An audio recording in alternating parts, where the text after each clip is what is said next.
The Rasul says, these two categories of the people of hell I haven't seen yet.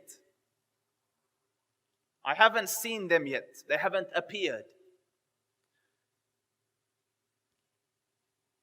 One category refers to those that walk around with whips hitting people. And the other is with regards to women. Nisa'un kasiyatun ariyat. Women who are covered yet uncovered. You know, if you did the tafsir of this a few decades ago, you would come up with other things. But you look at fashion today, Subhan al-Khaliq. Clothed but unclothed. You know when this, clothed but unclothed. Sheikh Zahir Mahmood just said that you seem to be paying for nothing. You know, the less it is, the more you pay to buy. Normally you pay for the material.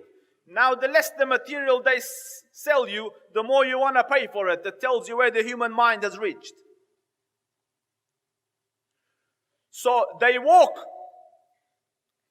and it leaves very little to the imagination. Yet they're happy that they're clothed. You know, some of the swimwear, if you look at, or some of the gym wear, if you look at, they're like, who are you? It's not clothing. Kasiyatun ariyat. Clothed but naked. Or if you look a more moderate tafsir, if you like, clothing will be very tight, or it will be see-through, or there will be cuts and slits around the sides and so on and so forth, so that although it pretends it doesn't show, it shows.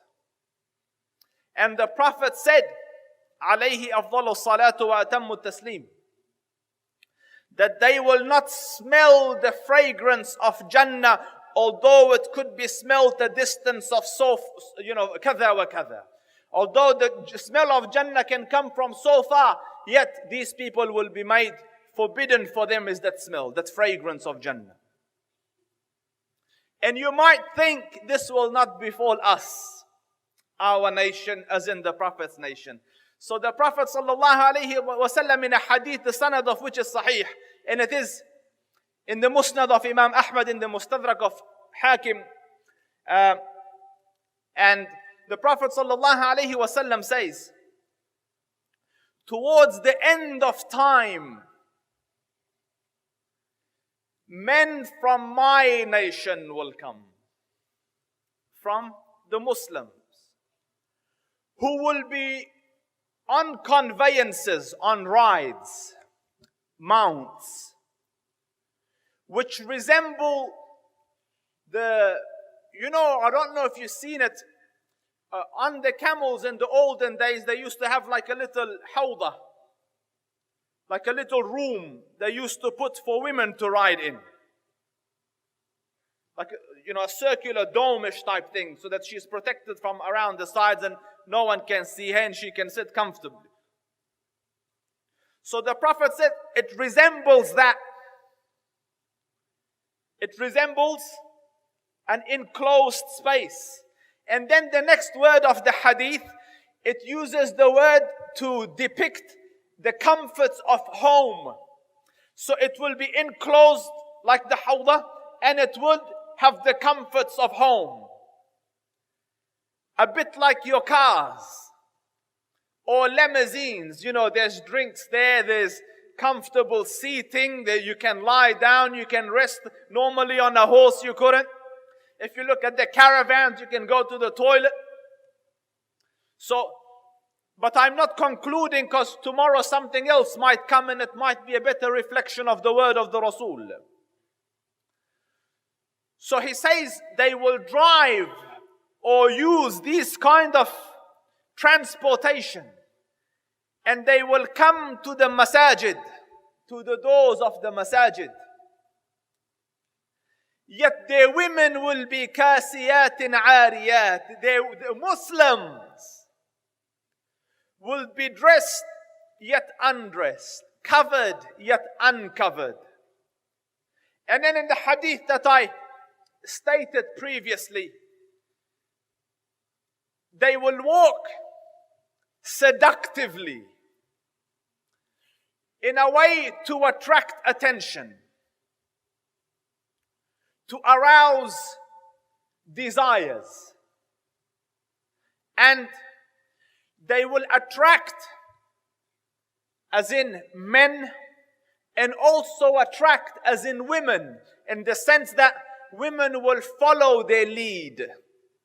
They will want to dress like that, walk like that, talk like that. You see it happening, don't you? I read research. A young girl, a young teen, sees 3,000 advertisements per day in America. When I say advertisements, your head's thinking a TV ad. That's just one. You know, when you YouTube, you see another one on the side, it's an advertisement. When you're driving, you see billboards, it's an advertisement. A pop-up comes on your screen, it's an advertisement. On your phone, it's an advertisement. So they count 3,000 times a day. It is bashed in the head of that young, innocent girl to dress like this, walk like this, talk like this.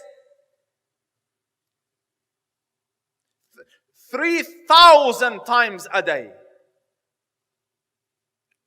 And can you imagine? I have a school in which predominantly my students are girls, and can you imagine the pressure on that young teenage girl who looks at herself and looks at the billboard?